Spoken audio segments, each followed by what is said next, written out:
and hurriedly sat back on the bed holding the table. Chapter 128, The Dharma is Mindless. I am immaculate. Ah Ning, why did those people beat you up? I see that they're all cultivators of the Foundation establishment realm. Yeah, it's too much to actually hit you. A mortal. The teenager and the duck squatted in front of the young girl's bed and spoke in a 7-word conversation. The girl pursed her somewhat pale lips and didn't say anything, and after a long time, she said softly to Lin Xiaolu, "You saved me today, and I will repay you later." What's this? Lin Xiaolu laughed. "I'm a martial arts practitioner. Our group of martial arts practitioners was to be chivalrous, not to mention that we are friends." Out of the mix to talk about righteousness. After saying that he then asked, Ning, are you in some kind of trouble? Say it, I'll help you out. Handsome Duck nodded his head repeatedly from the side. My big brother is especially powerful. He can kill cultivators of the Foundation establishment realm in seconds. Woman, if you have any trouble, just speak up and let my big brother be happy. Annan looked at the teenager and the duck in front of her, pursed her lips, then opened her mouth expressionlessly. I'm in a lot of trouble. I can't afford to pay you for saving me once, and I don't like to owe favors. Hearing this, Lin Xiaodir froze, and Handsome Duck froze as well. The room suddenly fell into a deathly silence, and after a few moments, Lin Xiaolu suddenly exhaled, revealing a smiling face. Alright, the doctor said that you're quite badly injured and need to recuperate. I'm also not an immortal cultivator and don't have the means to treat your injuries. So Ning, you'll just stay here and recuperate for a while. When he finished speaking, he got up and left with a smile on his face. Handsome Duck watched the teenager leave, then looked at Ning sitting on the edge of the bed, scratching his head with his wings, and finally gave her a furious I don't know what you're so proud of all day long. Thanks to me and my boss still treating you as a good friend and telling you about righteousness in the Jianghu. But it turns out that you're actually talking about payment to your boss. Can righteousness be measured by payment? I should have known that I shouldn't have let my boss save you. It's really infuriating. With that, Handsome Duck left the room with a wiggle of his duck butt and a small step. After both of them left, the young girl was left alone in the room. She sat silently, then her eyes went to the black cloth bag placed at the bedside, tears rolling straight in her eyes. After a long time, she picked up the black cloth bag and held it in her arms for dear life. Big brother, are you angry with that woman? It's too much. You saved her and she's still acting like that. I can't stand to watch even a duck. In the middle of a certain marketplace in Yanmen Pass, Lin Xiaolu was wandering through the crowded streets while listening to Handsome Duck whine. You keep your voice down, so people can hear you talking and others will be frightened. No, big brother, you're not even angry? I was a little angry at first, but now I'm not. Lin Xiaolu said while squatting in front of a stall to pick out fruits. Uncle, how do you sell this watermelon? A penny a pound. Sweet? It's definitely sweet. Don't pay if it's not. Oh, then give me 2 unsweet ones. Vendor? Lin Xiaolu picked 2 unsweet watermelons and carried them in a basket in her hand, and said to Handsome Duck, Ning is just deliberately distancing herself from us because she's afraid of getting us involved. Handsome Duck froze and looked at the teenager in surprise. Boss, how did you know? Guess. Handsome Duck. So do we still have to care about her? Handsome Duck continued to ask. For the time being, regardless of it, if she insists on leaving we cannot stop but if we meet her, she is in danger, certainly still want to save. Practicing martial arts people, do not see the road is also not to say. Well, big brother, you're quite the bearer. Hey, that's. One person and one duck continued to leisurely wander around the street, and not long after, Lin Xiaolu suddenly saw that among the crowded pedestrians in front of him, a big shiny bald head appeared vaguely, glittering in the sunlight, conspicuous. He was taken aback on the spot. The vultures of the Manhwa temple have a bit of something after being beaten to that state by me, they are actually able to come out and skulk around so quickly. After saying that, he couldn't wait to greet Handsome Duck and said, none of these dead vultures are good. Go, let's go beat him up again. Ha, okay boss. In the midst of the bustling marketplace, Lin Xiaodir and Shui Duck squeezed through the crowd and headed straight for the eye-catching big bald head. But this big bald man seemed to have discovered them, as if he had. Obviously did not turn his head to look at them, but at the moment, he walked faster and faster, and in a short while, he slipped into a deserted mud alley. The dead bald donkey is quite a chicken thief. I guess he found us. It's just a pity that he met one of my Dongwa village bullies. Lin Xiaodir turned into the alley with Shui Duck, and then she saw the monk's back. This mud alley was a dead end, and at the moment, this monk was wearing a clean white monk's robe, with his back to Lin Xiaolu and Handsome Duck, standing peacefully within the alley. Lin Xiaodir first froze after seeing his figure. He was a little surprised. This bald donkey in front of him didn't seem to be as fat as those bald donkeys from the Manhwa temple. On the contrary, he was skinny, and he was a little bit shorter. It felt like he wasn't as tall as he was. Handsome Duck was also stunned, blinking his duck eyes at the monk and then at Lin Xiaolu. Big brother, this doesn't seem to be the gang of vultures from the Manhwa temple? Well, I guess it's not the group that I beat up. Lin Xiaoxue hesitated for a moment before yelling out directly. Hey, are you those vultures from the Manhwa temple? The words fell, and a moment later, a clear teenage voice rang out. 2 monks. I'm afraid you've recognized the wrong person. With that said, the monk turned around, revealing his full face. This was a rather handsome teenage monk, about Lin Xiaolu's age. He looked to be about 11 or 12 years old. His appearance was very clean, but there was a black lump on his brain, which seemed to somewhat detract from his beauty. At this moment, he turned around and looked at the navy blue Taoist robes on Lin Xiaolu. He was also slightly stunned, and then very nicely folded his hands and said,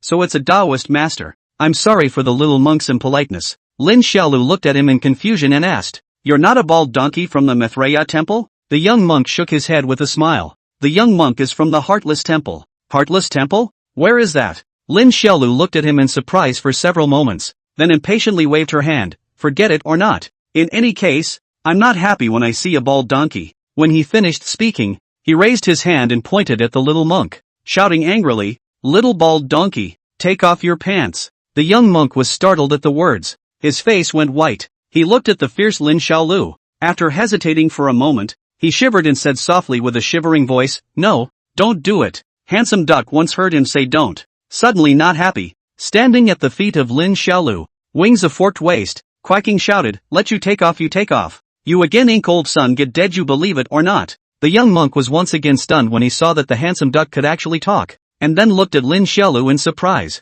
So the monk is also a cultivator. The young monk is rude. Lin Xiaolu was slightly stunned, also? "It's hard to believe that you're a Buddhist monk?" The young monk smiled and said, "Yes." Lin Xiaolu was a bit interested in what he heard. This was the first time he had seen a Buddhist monk, so he looked the little monk up and down several times before introducing himself. "My name is Lin Xiaolu. I'm from Amei. What do you call yourself? Little bald donkey? So it's the Amei Sure Master. Disrespect." With rosary beads hanging from his palms and his back to the mud wall, the young monk once again clasped his hands together at Lin Xiaolu, showing great compassion and respect, saying, "The Dharma is mindless. I am immaculate." The poor monk's Dharma name Immaculate. Chapter 129, The Great Tang. Schloss Lin. Schloss Duck. The young monk's Dharma name is Unsullied, and he was originally a monk from the Heartless Monastery, but 2 years ago he went to Mount Johua to pay homage to the Dharma of Earthstore Bodhisattva, and now he is ready to return to his original monastery. Inside the muddy alley,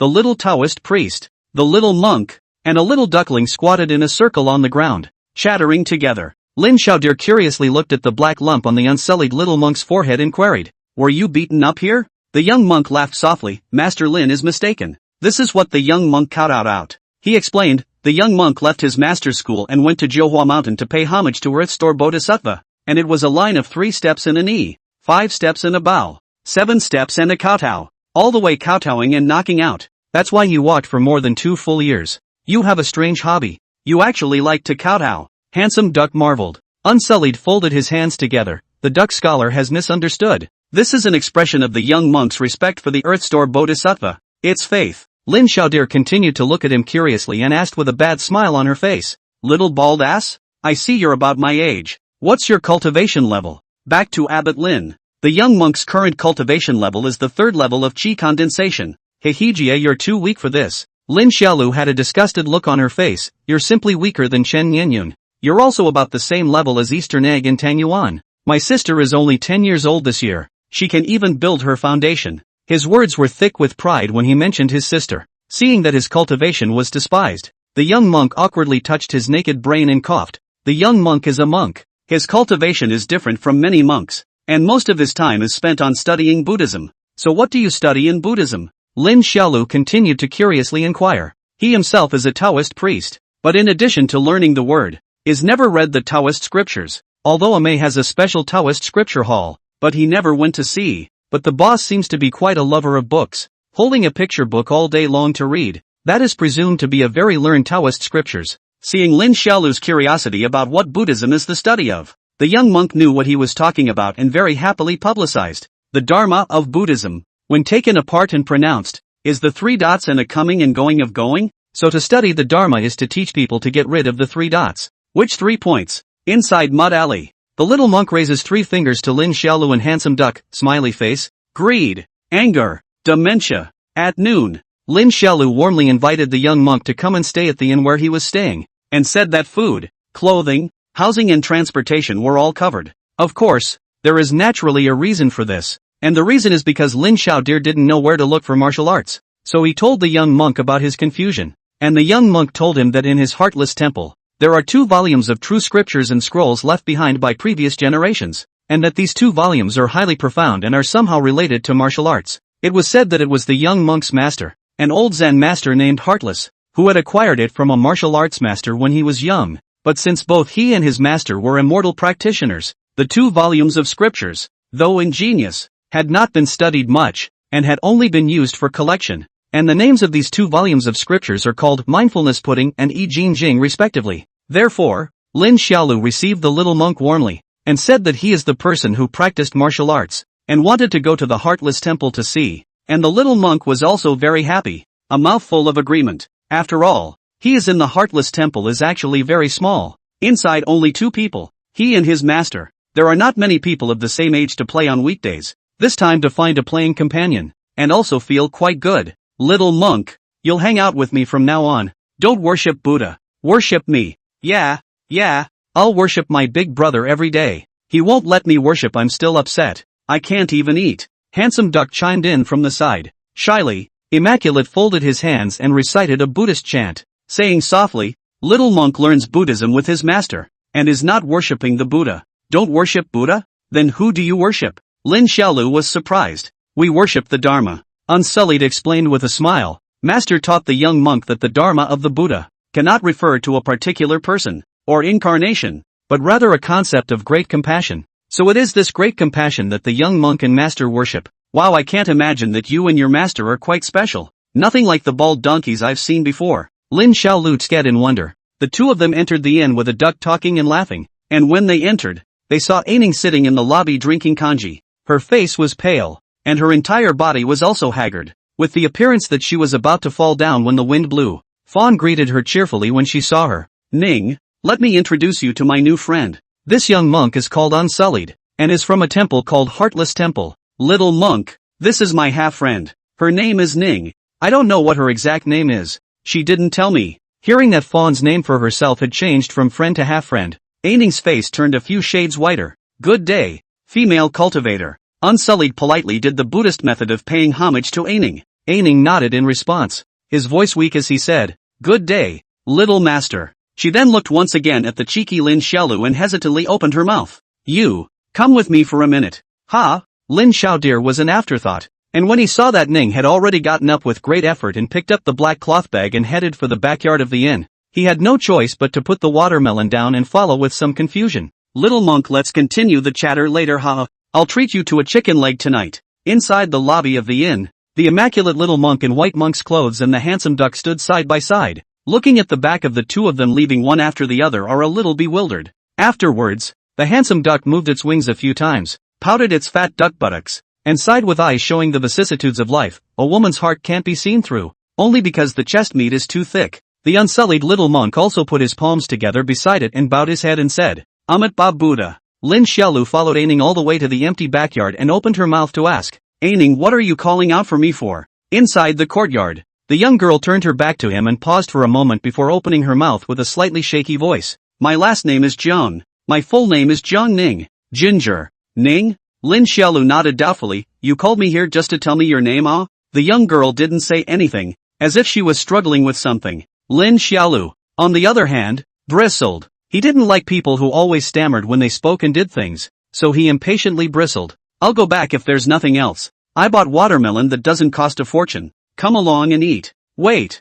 Jiang Ning shouted and turned around, carrying the long black cloth bag in his hand, looking very seriously at Lin Xiaoxue. She looked at the teenager in front of her quietly for a moment, and then, with a slight opening of the mouth, Fawn, have you ever heard of Big Dawn? I've heard of it. Aren't we in Datong now? The young girl shook her head. This is the Tang Kingdom, not the Great Tang. The Tang Kingdom is just a vassal state of the immortal Sectum, whereas the Great Tang is a powerful country that can be equal to the immortal cultivation sect. Take Amei for example. The Great Tang is not exactly weaker than Amei. Can you understand it when you put it this way? Lin Xiaolu was a bit surprised. Are you saying that this what's-her-name Datong, as a mortal country, can be compared to a Mei? Well, Jiang Ning mused for a moment, then nodded with a frown. If a Mei didn't have Li Mingru sitting on it, it would indeed be comparable. Chapter 130 Cloud Bone Sect. Hearing Aining call out his boss's name, Lin Xiaolu was slightly taken aback. He didn't think that Aining, an ordinary person, would actually know his boss.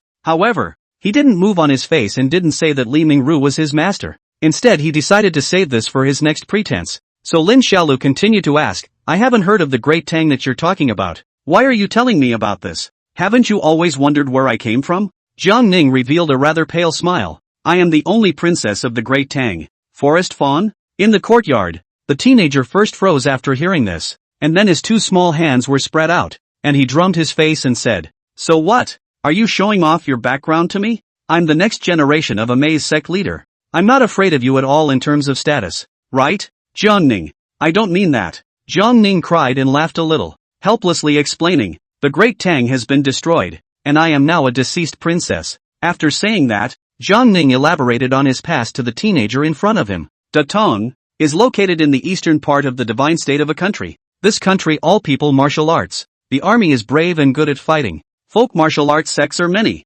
Once very prosperous, is the mortal world first-class big country. And Jiang Ning is the eldest princess of the Great Tang. That is also since childhood martial arts. From a young age has practiced a good hand of marksmanship, and learned the Great Tang national arts Bagua Palm and White Crane Fist. And there was only one immortal cultivation sect around the Great Tang, the Cloud Bone Sect. That was a strong clan with a heritage no less than a Mei's. There were several Jiadan realm cultivators within the clan. Countless foundation establishment cultivators, and its patriarch and elder ancestor were both Yuaning realm powerhouses. Even when facing a Mei, they were definitely not weak. Of course, except for Li Mingru. But while the Cloud Bone Sect was powerful, the Great Tang was still not weak. And for hundreds of years, the two had been on an even footing. And the people of the Great Tang never believed in the Cloud Bone Sect's immortals. The main reason for this, besides the fact that the Great Tang was a country where all the people practiced martial arts, was a red-tasseled spear called the Subterranean Dragon Red Tassel. It was rumored that Jiang Ning's ancestor,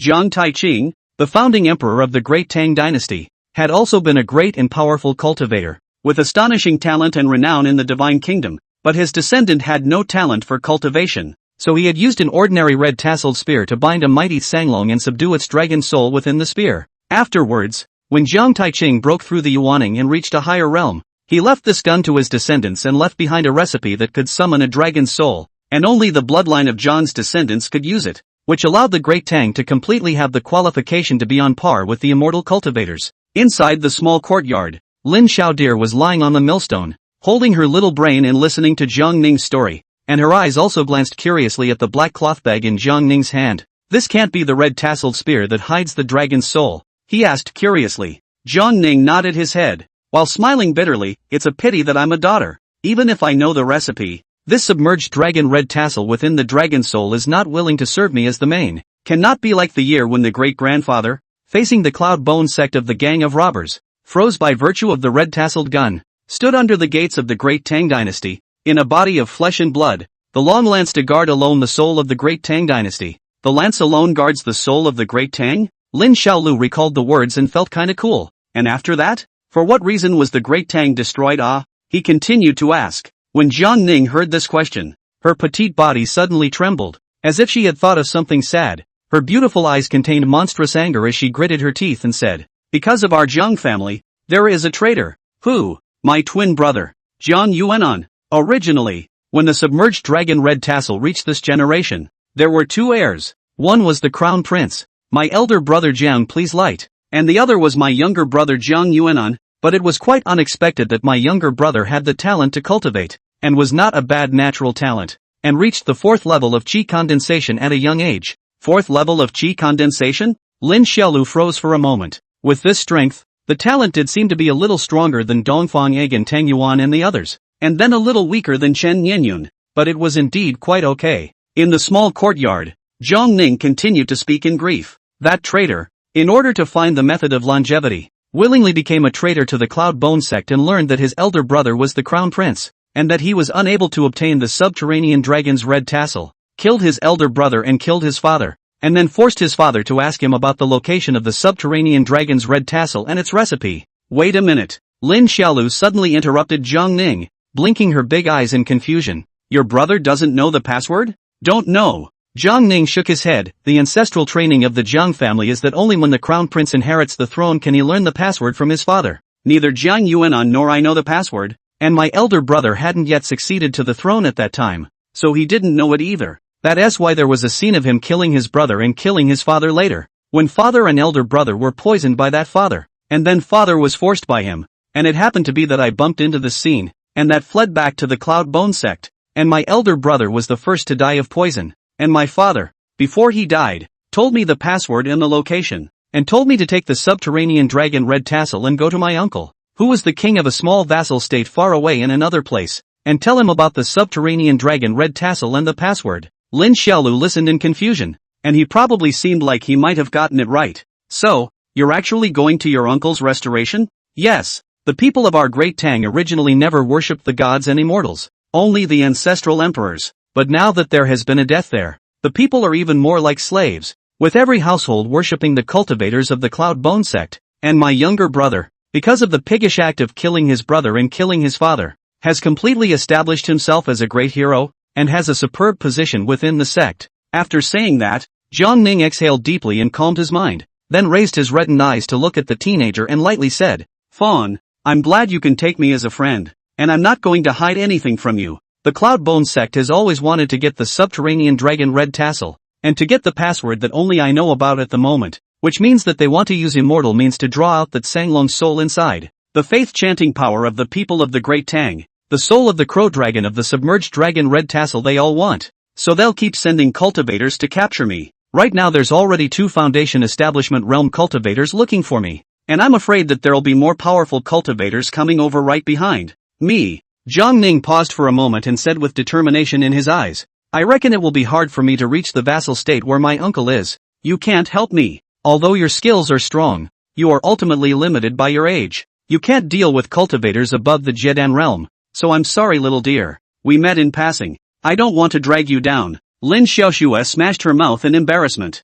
Jiang Ning sat down by a well in the backyard and pulled out a gold ingot from her waistband and threw it to the teenager, who caught it and looked at her suspiciously. She, on the other hand, gave Lin Xiaolu a rare tearful smile, smiley face. Before, when I escaped from the palace with the subterranean dragon red tassel, I didn't have any money on me because I left in a hurry, so I'm actually quite poor as a deceased princess. I was so greedy to ask you for money so that I could make it to my uncle's place, but the Cloud Bone sect already has cultivators who have found me. And although they are dead, there will definitely be stronger cultivators following to capture me, so I shouldn't be able to make it to my uncle's place. So this gold ingot, I won't be needing it anymore. Lin Xiaolu sniffed and hummed disdainfully. Chick, there is no taking back the gold that was given out. Are you looking down on us out here? When Jiang Ning heard his off-key words, she first froze, then broke into laughter with a pft and glared at him. Who dares to look down on you? You're so powerful that you can fight tens of thousands of cultivators by yourself. The young man in front of him proudly hummed,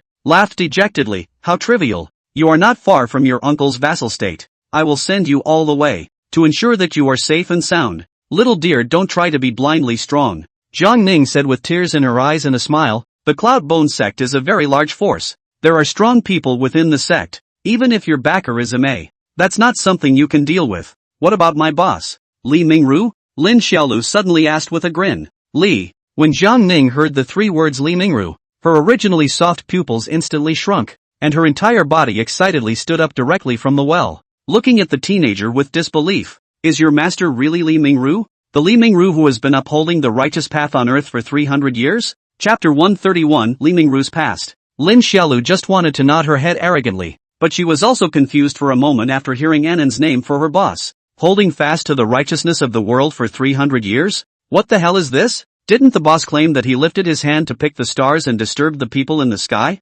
When did he ever have that title? And while Fawn was bewildered, a bright light of hope flickered completely in Jiang Ning's gaze. To be honest, she never thought that little dearest master would be Li Mingru. After all, in her opinion, a high person like Li Mingru would not easily accept a disciple, let alone a disciple like little dear who looks a little unreasonable. But if Fawn's master was really Li Mingru, then all the problems would not be a problem. She still remembered that when she was young, her father had told her about the most powerful cultivators she had seen in her life, in which there were quite a few mighty cultivators mentioned. but there was always only one that was the most powerful, and that was Li Mingru. Father said, many years ago, Li Mingru once came to the Great Tang to tour the country. At that time, father was still a child, and the late grandfather, as well as a full of civil and military officials met him. At that time, the Cloud Bone sect's patriarch and their old ancestor also came. They are all Yuaning realm practitioners, but when they met Li Mingru, they were kneeling the whole time, and it is not Li Mingru forced them to kneel,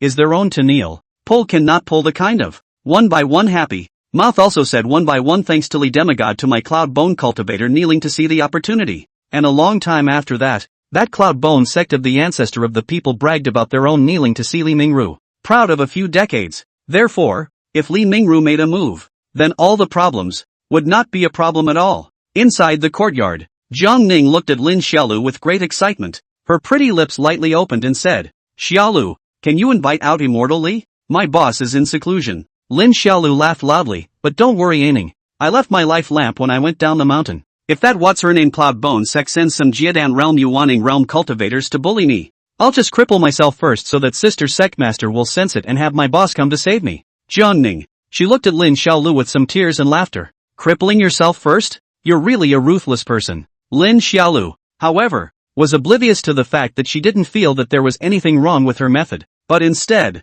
she swore and continued to laugh, saying, so Ning, you don't need to worry at all. There's my boss. Turn around and we'll go check out the route to see if that little vassal state of your uncle's and the route to the Heartless Temple are on the same piece of land. And then we can get on the road together and play together. How fun. Jiang Ning pursed her lips and smiled bitterly. I'm already a deceased princess. There's nothing I can return to you. Small matter. What is there to return or not? We who practice martial arts are to help the good people and then bully the evil ones. Only after saying that, Lin Xiaodir looked at the young girl and asked her doubts with a blear-eyed expression. My boss, Li Mingru, is he really that powerful? What you said about sticking to the righteous path of the earth for 300 years. How come I've never heard of it before? Ah, you haven't heard of it? Jiang Ning also looked at him with some surprise. Never heard of it at all. Lin Xiaodir shook her head and said, I probably know that my boss is quite powerful, known as lifting his hand to pick stars and disturbing people in the sky, but I didn't realize there was such a title. Jiang Ning was sitting by the well, and her delicate little face was also a little confused.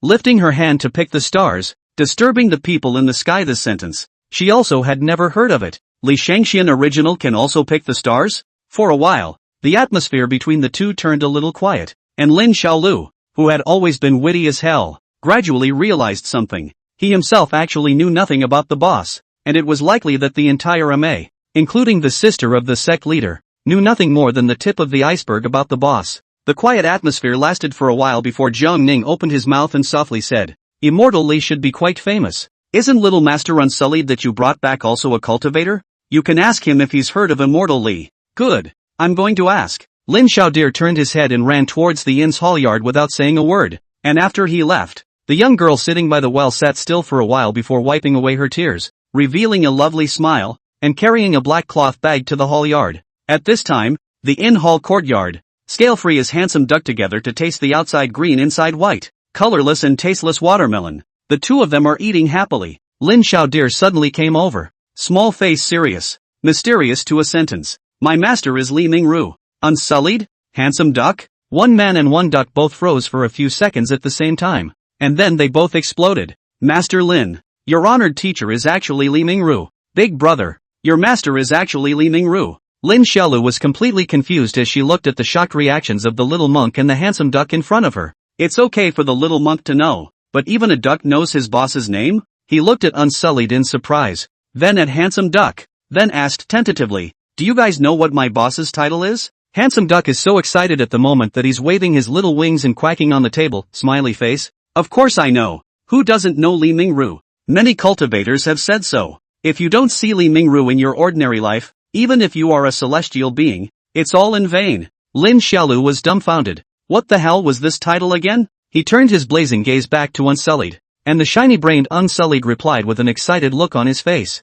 Abbot Lin, the young monk has been studying Buddhism in the temple with his master for many years, so I'm not too sure about Senior Li's title, but I've only heard my master comment on Senior Li. Oh, what did your master, Master Heartless, say about my boss? Lin Xiaolu asked with interest. Inside the hall courtyard, the unsullied little monk clasped his hands together and smiled coyly. Master said that there are two types of cultivators in the world. One is Li Mingru and the other is other cultivators. Hiss. Lin Xiaolu immediately sucked in a breath of cool air after hearing this comment, and straight away she felt her entire scalp tingle and goosebumps all over her body. This little monk's master was also too good at bragging about his boss. You're a ing monk. Monks can't lie, right? Is his boss really that powerful? Why do you think he only drinks? Read picture books? The young Lin Xiaolu couldn't even help but conjure up an image in her mind of the boss carrying a broken wine gourd and smiling cheaply at herself with a dejected face. Silly apprentice. You know nothing of your master's greatness. Ooh ho ho ho ho ho. The moment he thought of this image he felt a brain ache,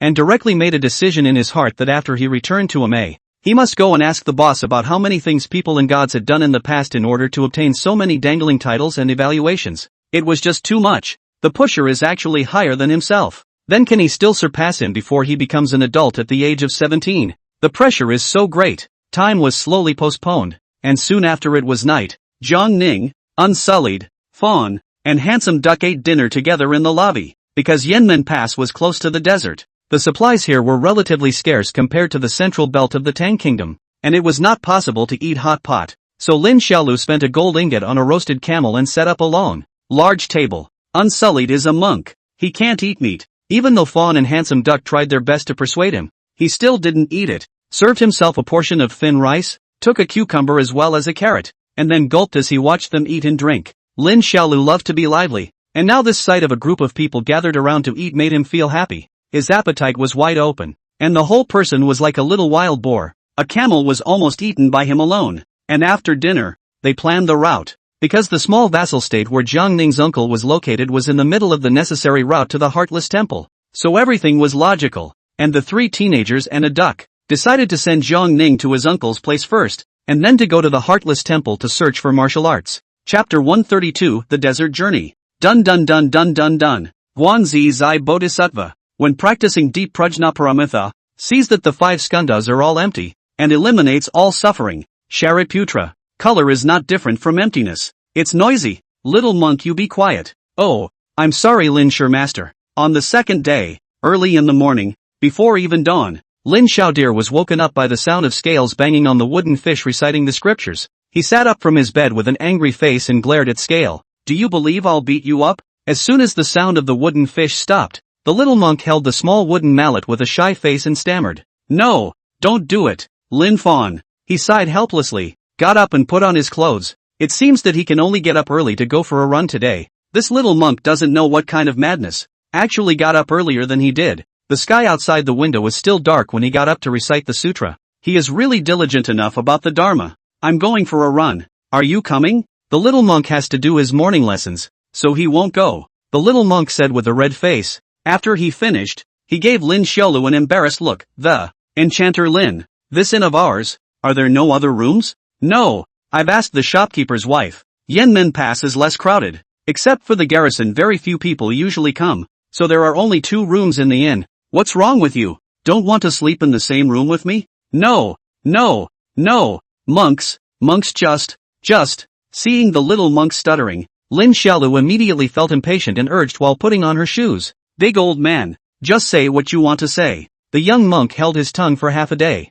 but could only say with a red face. The young monk just thinks that it's a bit strange for Scholar Lin to sleep without clothes. What's so weird about that? We're all guys, what are you afraid of? Lin Xiaolu rolled her eyes, thinking that this little monk was good at everything, but was timid, and always had a little daughterly disposition, estimating that Jiang Ning's guts were bigger than. After saying that, he stopped paying attention to the little monk and dragged the still soundly sleeping Handsome Duck out of the room. These 2 days they were not able to leave directly. Jiang Ning's injuries still need to recuperate for 2 days, so it was set to leave Yanmen Pass the day after tomorrow to go to the desert. Last night after eating the roasted camel, Lin Xiaolu told Unsullied about Jiang Ning's matter. The clean and simple-minded immaculate little monk is also very righteous, directly indicating that my Buddha is compassionate and willing to assist, and also swearing that his skills are not bad. Then after Lin Xiaolu pulls out the Dagung bronze to show him, he immediately said that the most important thing for monks is to have a humble heart, and that he needs to exercise more. At dawn in the morning, Lin Xiaolu returned to the inn after running for an hour and found Jiang Ning and the little monk eating breakfast. Fawn, have you finished your run? Jiang Ning asked with a smile. Yeah, I noticed that the grandfather who sold me a watermelon yesterday is missing, Lin Xiaolu said as she sat down and greeted the shopkeeper to serve herself 20 meat buns, 10 siu mai, 10 eggs, and 10 bowls of porridge. In a while. Why don't you accompany me on a trip out and go sell the horse and carriage? Jiang Ning drank kanji while saying, we need to change camels before we enter the desert. Just go straight for the camels, right? So troublesome. Lin Xiaolu said. Jiang Ning glared at him, what about the horse? Give the horse away. I'm too lazy to toss it, and I'm thief rich anyway. Jiang Ning couldn't help but kick him at his words. Don't you know how to save your money? Young girl, you don't understand the world of the rich. The handsome duck on the side helped, that's right. Still a princess of the great Tang dynasty. A look of not having seen the world. That's right, Li Mingru is my boss. Do you think I don't deserve to spend money frivolously? Lin Xiaolu had a beat-up look on her face. The quiet Unsullied on the side struggled to hold in his laughter for fear of being hit for laughing out loud. Jiang Ning, on the other hand, glared at this man and duck without any good reason. She felt that Lin Xiaolu was getting more and more arrogant after knowing how powerful Immortal Li was, and really owed it to him. After breakfast, the 3 teenagers as well as Handsome Duck went out of the inn together to replace the camels, and their appearance caused many people on the street to stare. A small Taoist priest with a slight baby fat and a bad smile everywhere he goes. A young monk with a clean look, a warm smile, and always blushing. A little girl with a dusty air, carrying a narrow black cloth bag as if she were a warrior, as well as the duck that followed the trio, striding along at a duckling pace with his head held high and a tugging look on his face. It was just so strange to watch. Jiang Ning led the carriage, went to a horse farm to sell, froze and pulled the owner of the stable for a while to fool around, and finally sold a gold ingot of 5 taels of grain silver price, more than the original sale of 5 taels of silver. This operation to the Lin Xiaolu shocked as a heavenly being. Jiang Ning, you're too good. You're actually so good at doing business. The young monk was also marveled. Scholar Jiang is so business-minded at such a young age. If you want to get rich in the future, it will be really easy. Jiang Ning prettily threw the money from the sale to Lin Xiaolu and proudly smiled at him. How's that? This princess is still somewhat useful, right? Well, the use is on a par with sourdough. Who's sourdough? A resourceful teenager who also makes pills. Wow, Fawn, are you complimenting this princess on her intelligence? I can't imagine you're quite discerning. Hey, thanks. The 3 teenagers chatted and giggled all the way to the place where the camels were sold again. The whole process is still Jiang Ning bargaining, and finally bought a fat camel at the price of 15 taels of silver for a gold ingot. In addition, because it is to go to the desert, Lin Xiaolu also bought a lot of water and dry food. And then Unsullied little monk is able to use the nascent sacred ring. Only his nascent sacred ring is in the rosary beads on his hand. Lin Xiaolu will buy water, dry food and other supplies clear into the Unsullied's rosary beads.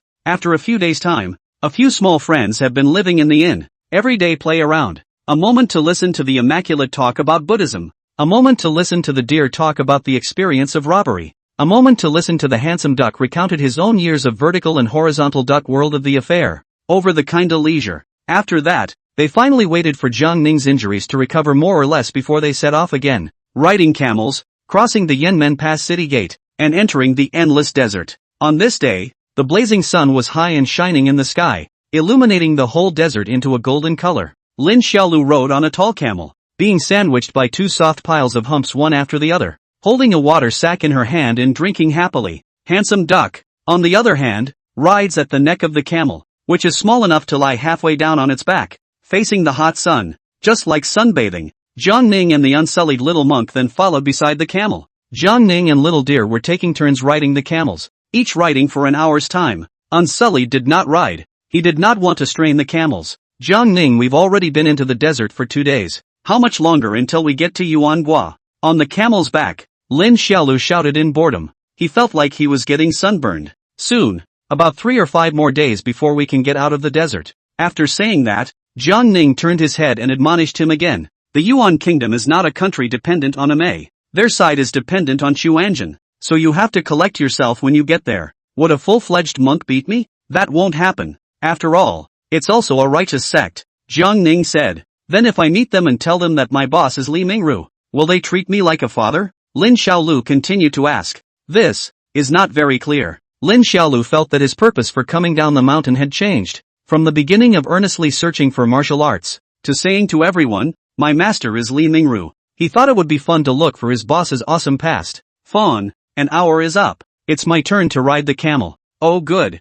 Lin Xiaoxua rolled over and jumped off the camel, then watched as Jiang Ning climbed up on his hands and knees. As soon as Jiang Ning rode up, she immediately felt that the poisonous sun in the desert was really hot. It was August again. The air around her couldn't stop shivering because of the high temperature. Still a mortal, she wasn't as physically perverted as Fawn, or as full of aura as Unsullied. She could only yell at Unsullied below. Master Unsullied is so hot. Will you beg for rain? Chapter 133 Jiang Ning sneezes. Hearing Jiang Ning's request, Immaculate's small face blushed as he responded apologetically. Monk Jiang. The young monk is only a cultivator of the third level of qi condensation, and has not learned the art of seeking rain. Lin Xiaodir heard this very polite words from Unsullied and looked at him with a smiley face. You can do it, little monk. I can't believe you're so polite to a mortal girl like Aining. You really have the demeanor of a virtuous monk. I like playing with you more and more. That's true. Little Master Unsullied is the most polite. Unlike some people who talk dirty every day. Jiang Ning hummed adorably as she rode on the camel.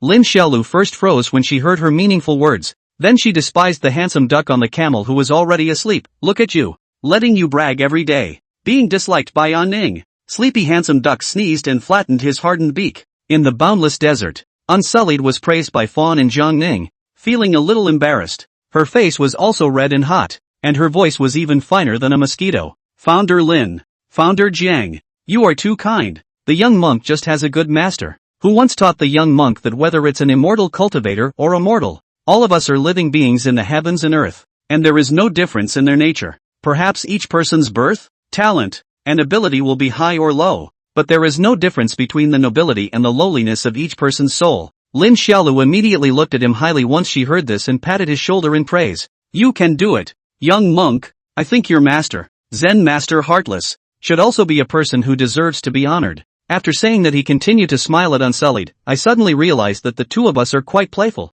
At least our concepts are very close. I am a martial arts practitioner, and I feel that martial arts practitioners are no worse than those who cultivate immortality, and mortals are no worse than those who cultivate immortality. And you, the little monk, feel that all beings are equal. Good. After that, Fawn asked with a grin. Little monk, did your master, Zen Master Heartless, say anything else classic to you? Come on and tell me. Wash my awesome bombastic soul. Aining on the camel was also interested, holding his chin up to coax. Right, little master. Tell little dear about your master's philosophy, and enlighten him more, so that he won't be out of tune all day long. Unsullied scratched his little bald head, too shy to even look at Lin Xiaolu and Jiang Ning, and could only stammer and open his mouth. There are quite a lot of things that master has said, and all of this sudden, the young monk can't think of anything but one sentence. Which sentence? Fawn trailed off. A sage seeks the mind but not the Buddha. A fool seeks the Buddha but not the mind. When these words came out, Jiang Ning, who was notoriously talented, immediately brightened her beautiful eyes and loudly praised. Great wisdom. Hey, what does this mean? Lin Xiaoxue drummed her face in confusion. I don't understand. Fawn, you're stupid. Jiang Ning laughed and explained. I think this sentence should mean that people with truly excellent character are able to do things according to their own hearts and don't need to seek God and worship the Buddha because they have no shame in their hearts. On the contrary, those foolish people who have done bad things are the ones who need to seek God and worship the Buddha even more, using this as a way to expound on their own evil thoughts and guilt, and to find peace of mind and liberation. Unsullied smiled at his words and complimented. Mistress Jiang is very wise, but the meaning of this sentence is still answered incorrectly. Oh, Jiang Ning blinked his eyes in curiosity. Little Master Unsullied, what does that really mean? Immaculate Conception laughed and responded. The deeper meaning of this statement is that learning Buddhism is actually cultivating the mind, and the Buddha is only the external appearance of the mind, or that the Buddha has already cultivated the true mind, and the sages are of great wisdom. They understand the true meaning of studying Buddhism, so they look inward, so they cultivate the mind. They don't have to cultivate the Buddha,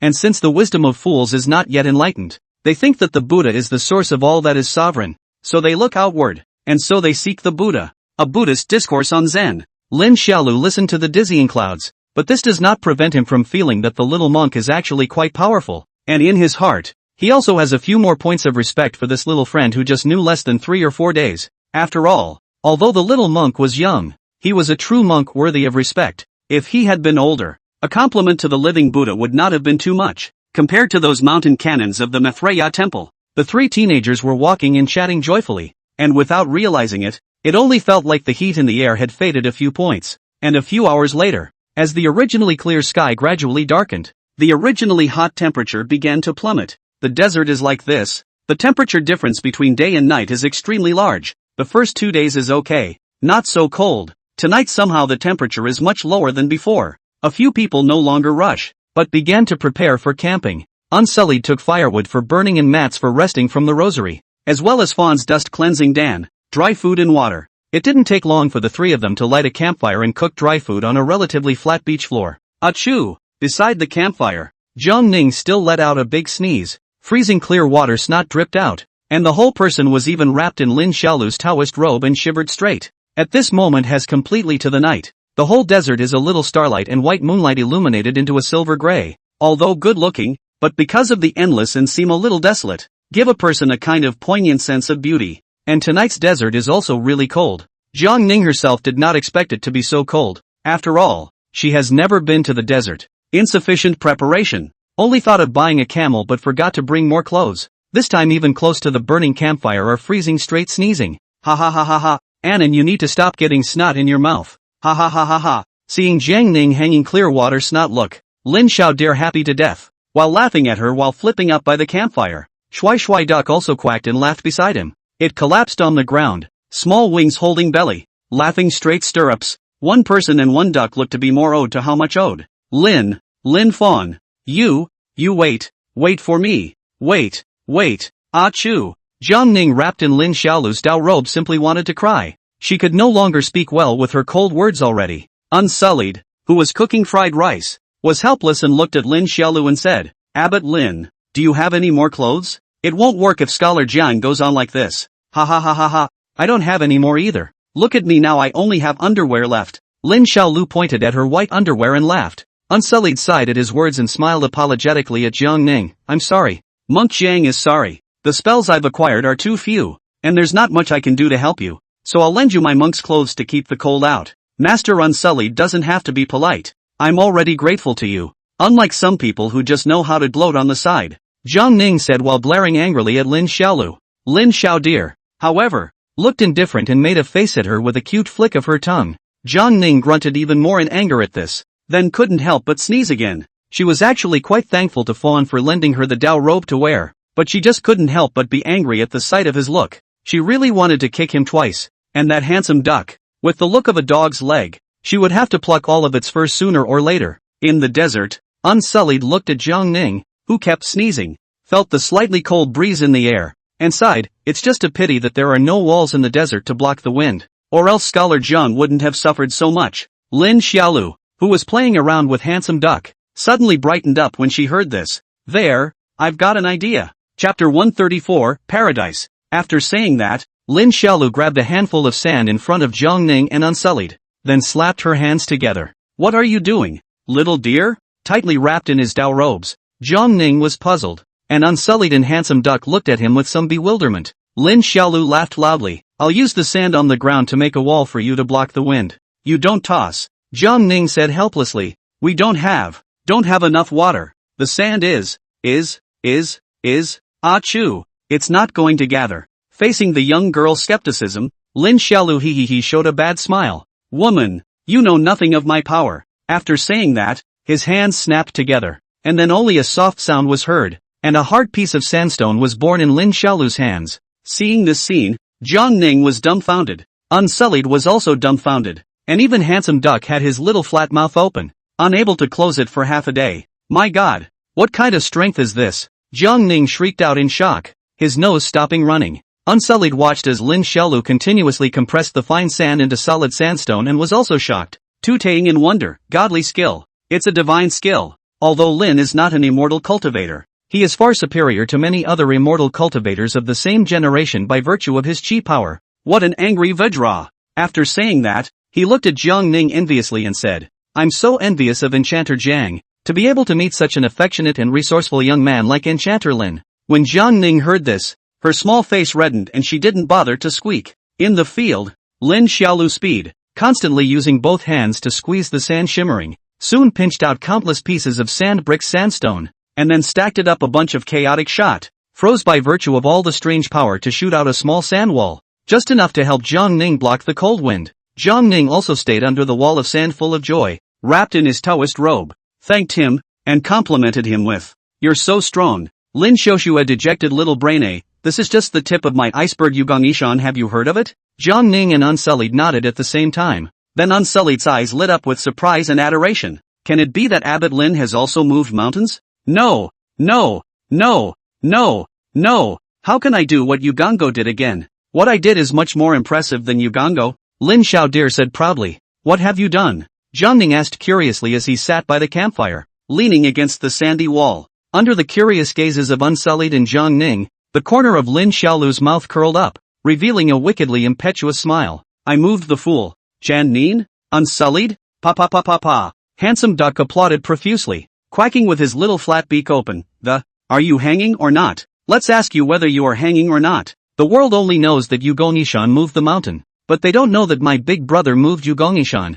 This is a real man. Jiang Ning. Unsullied. At night, several people ate dinner and chatted for a while before going to sleep one after another, and Unsullied also began to meditate and cultivate. And when the time came late at night around midnight, Lin Xiaodir, Jiang Ning, Shui Duck, Camel, all of them were asleep after meditation, and the Unsullied suddenly felt something in his heart, opened his eyes. He first glanced at the rosary beads that turned vaguely on his wrist, then he glanced at the teenager who was sleeping soundly beside him, holding the handsome duck, and the young girl who was lying on her side, and seeing that both of them were sleeping soundly, he gently stood up from the cushion, and cast his clear gaze into the desert distance. The desert at night was desolate and accompanied by gusts of cold wind, and 5 cultivators wearing light gray long shirts were stepping deep and shallow in the soft sand, heading towards a place lit with the glow of a campfire. They didn't fly, but instead moved without moving and walked, not making a sound along the way, as if they were afraid of disturbing someone in their dreams. And as they traveled on for a while,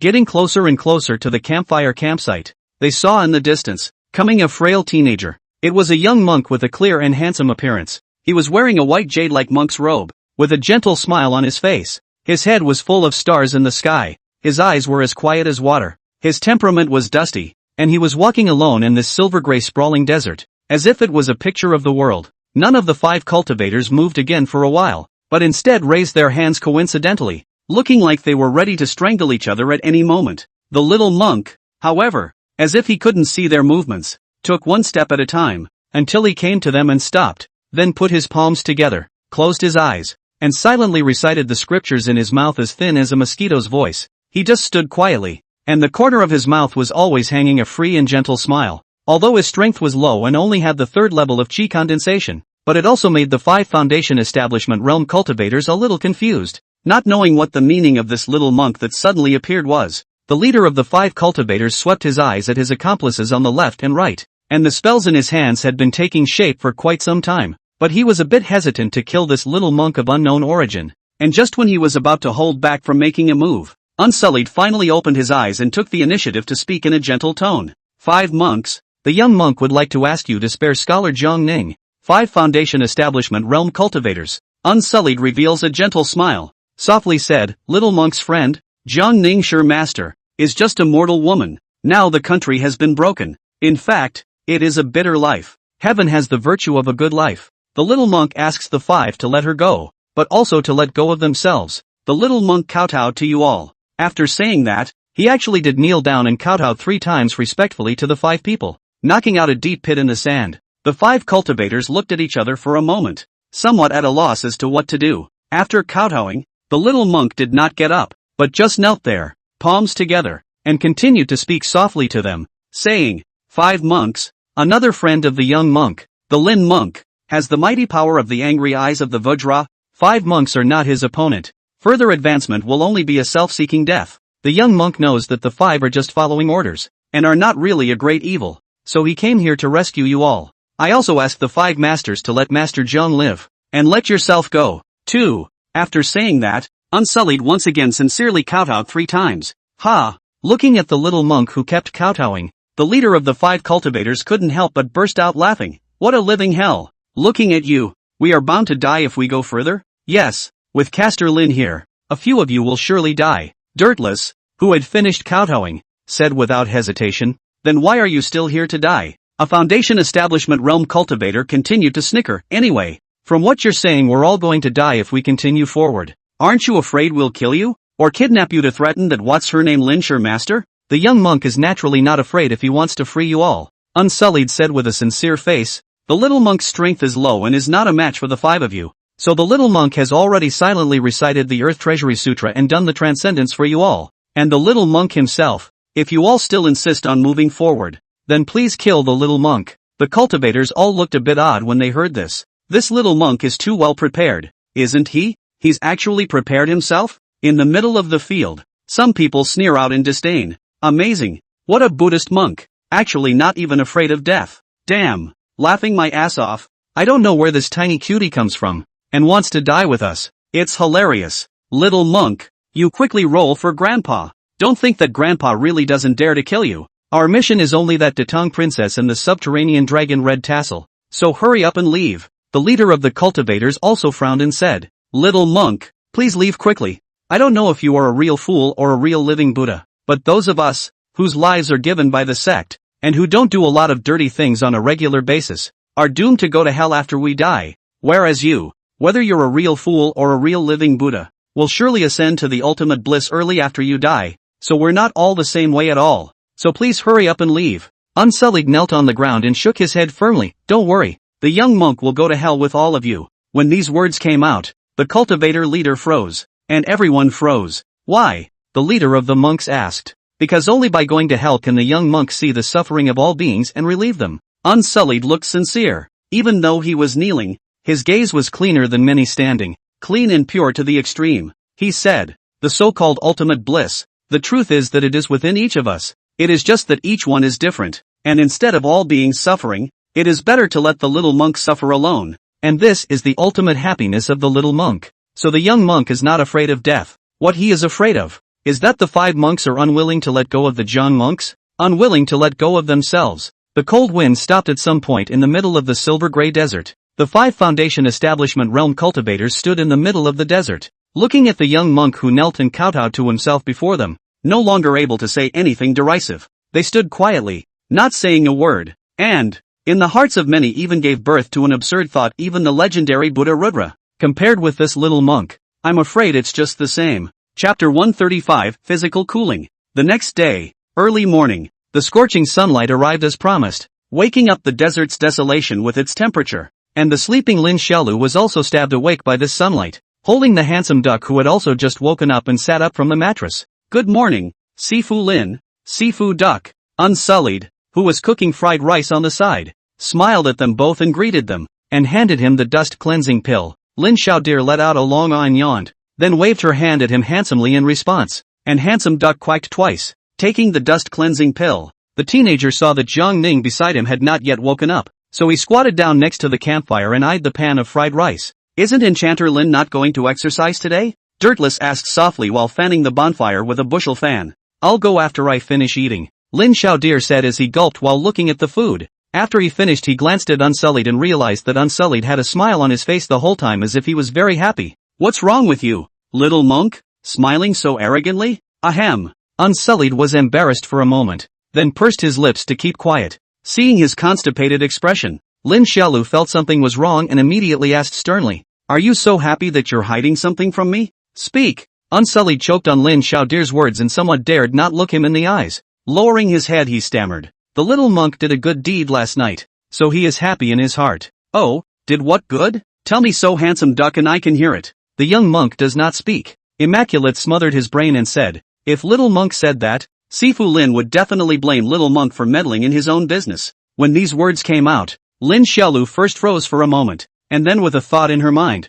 she immediately guessed what was going on, and directly glared angrily at, Are you so happy? Are you going to collect protection money all by yourself? Unsullied, I was wrong about you. Let's cut ties. Handsome duck also on the side with small wings forked fat waist, quacking yelled, That is, so fun things you actually do not call me big brother. Brother, not do it. Seeing that the two of them misunderstood her, the 13-year-old Unsullied felt aggrieved in her heart, and her eyes couldn't help but redden. And just as Lin Xiaolu disliked Unsullied with vigor, Zhang Ning on the padding suddenly let out a hard groan. In the afternoon, in the middle of the golden desert, Unsullied led the camel, while the camel carried handsome duck on its back and marched unhurriedly. Lin Xiaodir followed behind Unsullied, carrying the unconscious Zhang Ning on her back, and asked questions as she walked. Ah, Ning, aren't you also a practiced martial artist? How can you still be infected with the warm disease? In the face of Lin Xiaodir's question, the hot-brained Zhang Ning simply couldn't muster up the strength to answer, and could only lie softly on Xiaodir's back, wrapping her arms around his neck, silently enduring the dry heat and unbearable heat in her body. The temperature difference between day and night in the desert is too great. And even though you are a practitioner of martial arts, you are a daughter after all. And your chi and blood are not as good as a man's. So contracting a warm illness is inevitable. Unsullied sighed. Lin Xiaolu was helpless. His neck was tickled by Jiang Ning's hot nostrils, and he muttered as he carried her along. Grow up so big. Only my sister was carried by me. You are the second. Turn around if you restore the country successfully. When the great Tang Empress, you have to remember my good to you, to me and my sister to leave too big official position. When I don't want to hang out in May we'll go to find you to play. And then specialize in bullying those corrupt officials, landlords and old money. Jiang Ning had a hard time not wanting to speak, so she twisted him with her small hand. But unfortunately, this kind of strength Lin Xiaodeer couldn't feel it at all. Throughout the day, Little Deer carried Jiang Ning on her back the entire time. But Jiang Ning's body temperature still didn't go down, and her entire body was confused, which was why Little Deer and Unsullied didn't dare to put her on the camel for fear that she would fall off again in a daze. Soon, the night came again. The cold wind rose again, and the temperature dropped once more. Unsullied lit a large bonfire to warm Jiang Ning, while Lin Xiaolu wasted a good deal of effort and froze, relying on a pair of small hands, to pinch out a semicircular wall of sand to shield her from the wind. Jiang Ning just sat by the campfire, leaning against the sand wall with a flushed face, the whole person unconsciously murmuring in a low voice. Unsullied and Lin Xiaolu see this are anxious, afraid that she will go on like this will be stupid. Folk because of the infection of warm disease. Hot flashes do not go away and become stupid. Poor people are not a few. Jiang Ning this if it becomes a little cute. If Jiang Ning becomes a cutie pie, how will she restore the country? Master Fawn, the porridge is ready. Unsullied handed Lin Xiaolu a bowl of porridge made from fried rice, and Lin Xiaolu noticed the change in how he addressed himself and smiled at him. Then he went to feed Jiang Ning with the rice porridge first. Although his mouth is not in tune, the words outside the words to Jiang Ning dislike, but the action is very gentle. Each time the hot rice porridge first blowing cool, and then gently fed to the girl's mouth. The girl is wrapped in his robe, the face of the flushed, a small mouthful of food. The two people are sitting in the desert night under the stars, reflecting the light of the fire. A porridge to drink porridge, quiet and speechless. Seeing this scene, Immaculate smiled and gave Handsome Duck a bowl of congee, laughing and said, Little Fawn sure is actually a very gentle person then. Handsome Duck quacked and fanned his wings after hearing his words. I can tell just by looking at my big brother's skillful appearance that it's definitely not the first time that big brother has fed porridge to others like this. Oh, is Castor Fawn good at taking care of people? Unsullied asked curiously. Don't ask this duck. This duck doesn't know about big brother's past. After saying that, Handsome Duck danced his little wings and feasted on the rice porridge. Soon, a bowl of hot porridge was fed as much as possible. Lin Xiaolu touched Jiang Ning's forehead and found that it was still hot. After thinking about it, she rolled up her sleeves and raised her hand to the ground. Put! With a soft sound. Under his raging strength, his entire little arm then plunged directly into the depths of the sand, before pulling out the cold sandy soil from within. What is the reason for this? Little dear Castor? Unsullied who saw the scene inquired in puzzlement. Lin Xiaolu smiled and explained, Ning's brain is too hot. If it goes on like this it will surely scald her brain. My sister also had a temperature sickness when she was a child. It was a snowy day. The village storyteller went to fetch some ice cubes from the frozen river, and then wrapped it in a cloth and put it on my sister's forehead, saying that it was called something like physical cooling. Physical cooling? Unsullied froze. What was this? I'm not really sure, but it works pretty well anyway. Lin Xiaolu continued to explain. The desert is hot by the sun during the day, but not at night, especially these underground sands and soil, which are as cold as ice, can cure Ning. When he finished speaking, he took out the handkerchief that Jiang Ning carried with him, wrapped the frozen up sandy soil and put it on the young girl's hot forehead. Seeing this scene, Unsullied folded his arms and marveled at the campfire. Fawn Castor is really good at wisdom. Ha ha, this is nothing. Little monk, your Buddhism is the powerful one. That's the great wisdom. Lin Xiaolu gave a rare moment of modesty and came to sit down by the campfire, drinking congee while smiling. Compared to your Buddhist teachings, this is just a small path for me. Chapter 136, Panda Princess. Little dear sure is too modest. Unsullied responded very seriously. Wisdom doesn't really have a difference between big and small. Just like at this moment, when the Jiangning sure is suffering from her illness, the little monk's Buddhist teachings and wisdom can't help her, but the method that the little dear sure is thinking of can. Thus at least at this moment, this method of the fawn scholar exceeds all the dharma in the world. Hearing these words, Lin Xiaolu instantly had a happy face and looked at him blearily. Are you serious, little monk? Are you saying that I am, at this moment, more powerful than even Buddha? Unsullied nodded with a smile.